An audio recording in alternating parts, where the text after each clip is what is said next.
If you have ever walked away from a narcissist, or even just started to set a firm boundary, you know that the silence that follows is rarely peaceful.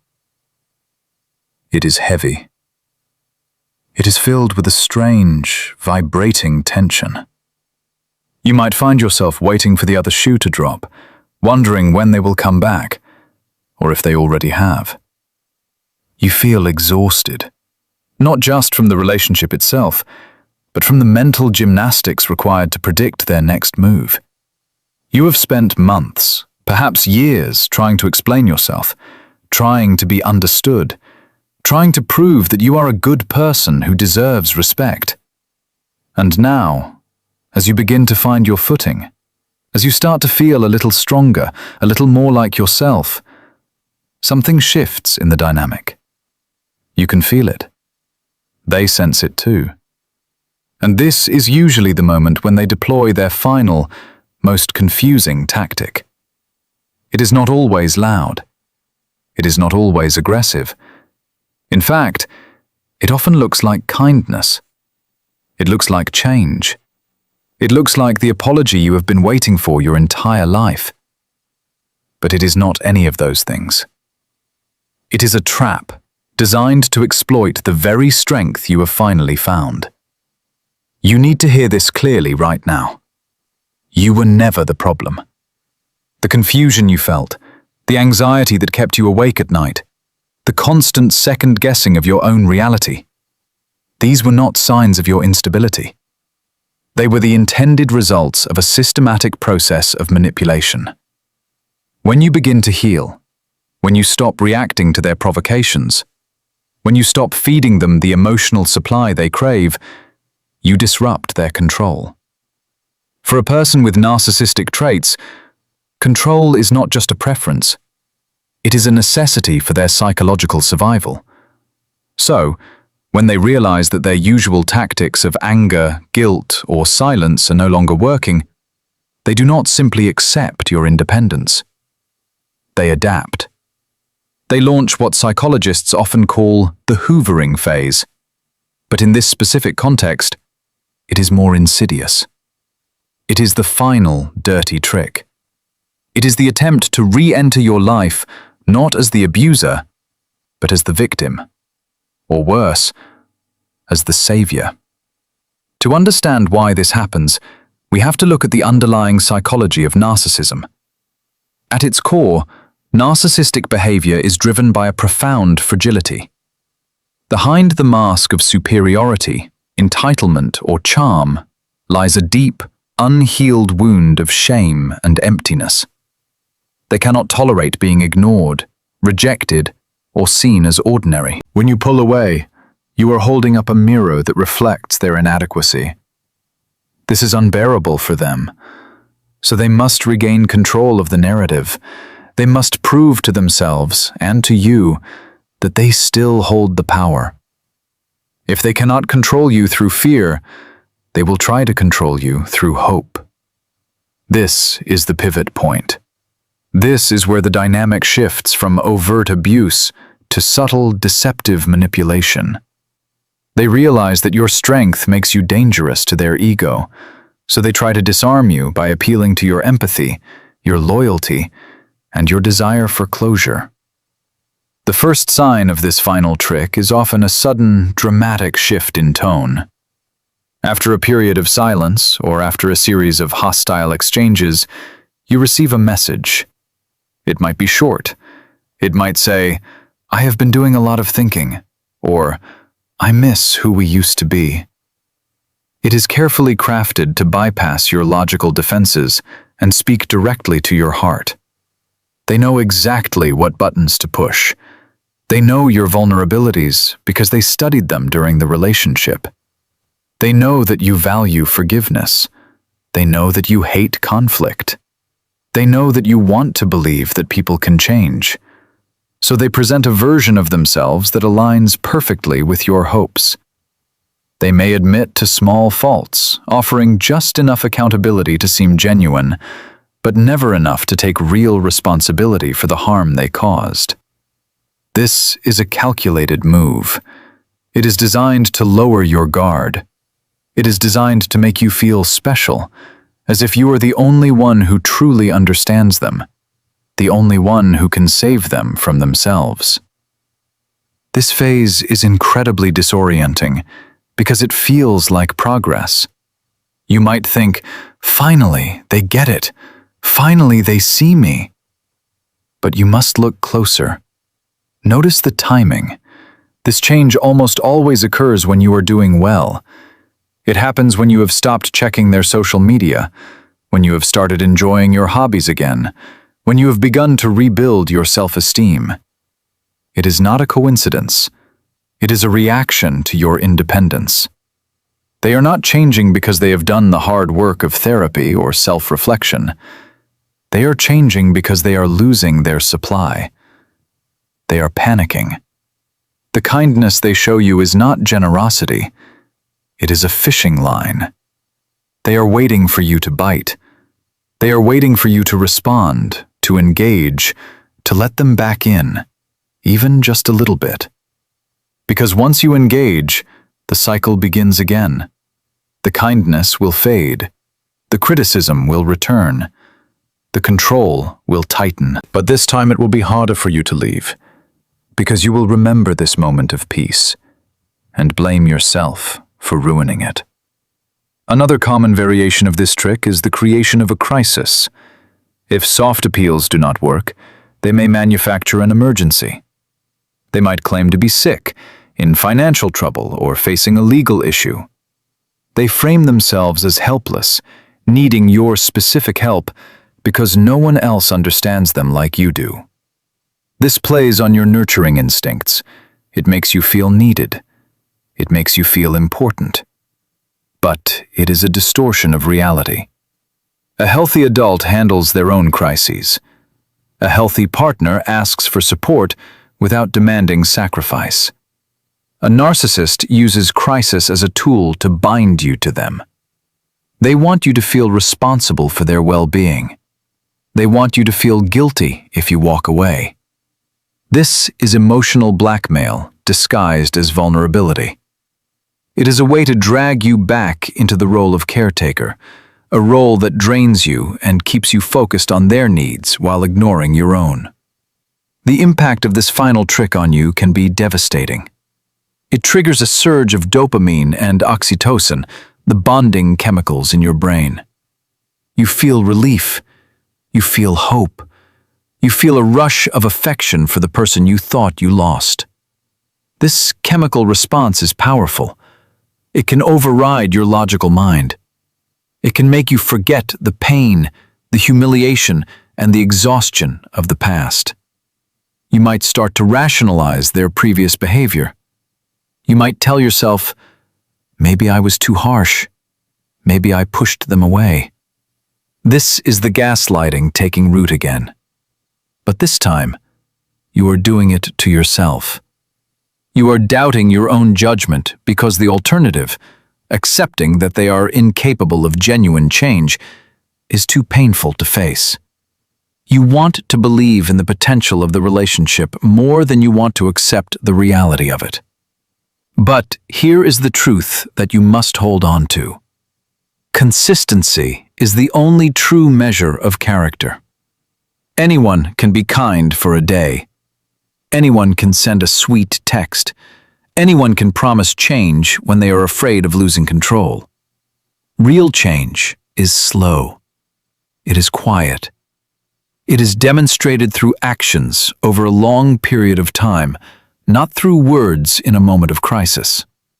Real change does not require you to suspend your boundaries. Real change does not demand that you ignore your intuition. If someone truly respects you, they will respect your decision to step away.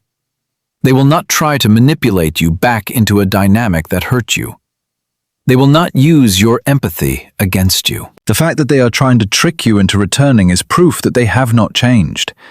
It is proof that they still view you as an object to be used, not a person to be loved. Recognizing this pattern is the first step toward breaking it. You need to see the maneuver for what it is, a last-ditch effort to maintain dominance. It is not about love, It is not about reconciliation. It is about power.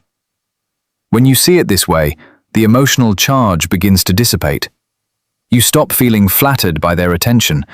You stop feeling guilty for their distress. You start to feel a sense of clarity. You realize that their behavior is predictable. It is a script they have followed before, and it is a script they will follow again. You are not missing out on a great love. You are escaping a repetitive cycle of abuse. So, how do you respond? The answer is simpler than you might think, but it requires immense discipline. You do not respond. Or, if you must respond for logistical reasons, you keep it brief, neutral, and devoid of emotion. This is known as the grey rock method. You become as uninteresting as a grey rock. You give them nothing to latch onto. No anger, no sadness, no joy, no explanation. Just facts. If they send a long emotional message, you do not analyze it. You do not decode it. You do not write a counter-argument. You let it sit. You let it exist in the void. By refusing to engage, you deny them the supply they are seeking. You show them that their tricks no longer work. This is incredibly difficult in the beginning.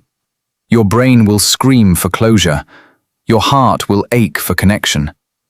But you must trust the process. You must trust that your silence is louder than their words.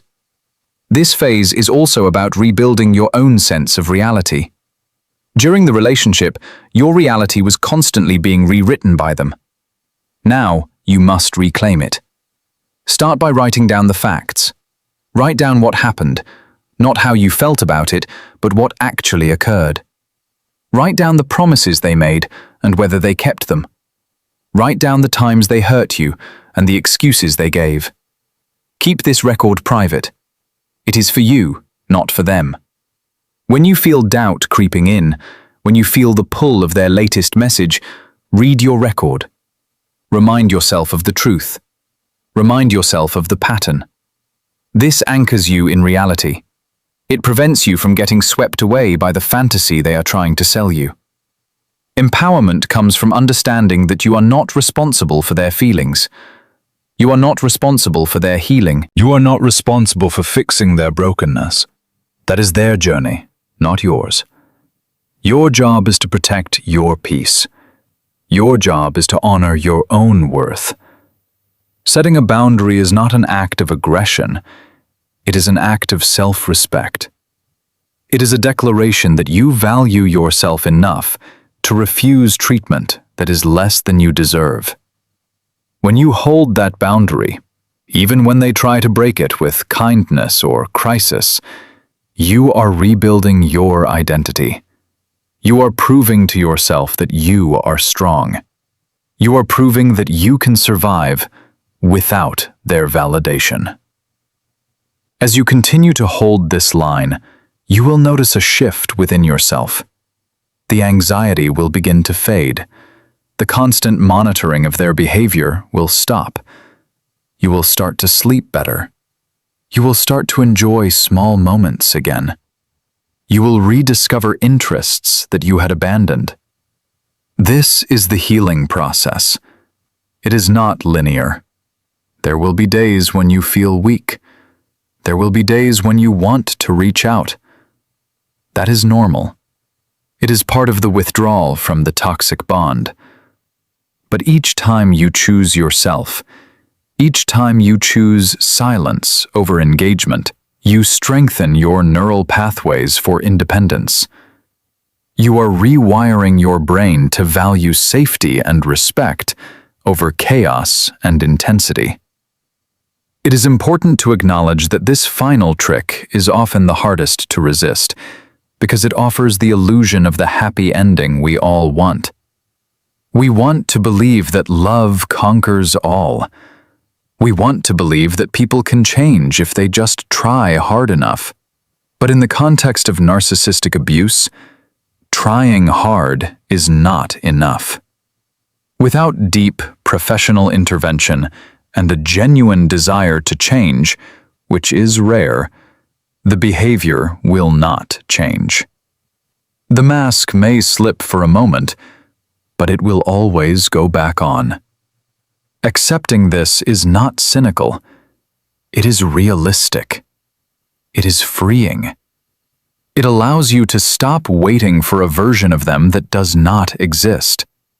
It allows you to grieve the loss of the potential so you can embrace the reality of your present. Moving forward means focusing on your own life.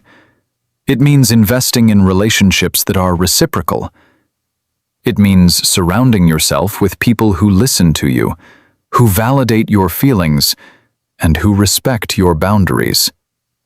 These relationships may feel boring at first compared to the highs and lows of the narcissistic dynamic. They may lack the drama and the intensity, but they offer something far more valuable: stability. They offer safety. They offer the space for you to grow into the person you are meant to be. You will learn that love does not have to hurt. You will learn that communication does not have to be a battle. You will learn that you are enough, exactly as you are, without having to earn it through suffering. The final dirty trick of the narcissist is ultimately a test. It tests your resolve. It tests your self-worth. It tests whether you have truly learned to value yourself. By seeing through the trick, by refusing to play the game, you pass the test. You emerge stronger. You emerge clearer. You emerge free. You realize that their attempt to pull you back was not a sign of their love, but a sign of their desperation. And their desperation is not your burden to carry. You can leave it there. You can walk away. You can close the door. There is a profound peace on the other side of this realization. It is the peace of knowing that you are no longer a pawn in someone else's game. You are the author of your own story. You have the power to decide who enters your life and who stays. You have the power to define what love looks like for you. This power was always yours, but it was obscured by the fog of manipulation. Now the fog is lifting. The sun is coming out. You can see the path ahead. It is your path. It is clear. It is open. And you are walking it with your head held high, not because you have defeated them, but because you have reclaimed yourself. Healing is not about forgetting what happened. It is about integrating the experience into your life in a way that serves you. It is about using the lessons you learned to build a future that is aligned with your values. You will carry scars, yes, but scars are proof of survival. They are proof that you endured, that you fought, and that you won. You did not win by destroying them. You won by saving yourself. And that is the greatest victory of all. So, take a deep breath. Feel the ground beneath your feet. Feel the strength in your body. You are here. You are real. And you are free. Let that truth settle into your bones. Let it guide your next step. And then, take that step. One foot in front of the other, toward the light, toward the peace, toward the life that is waiting for you.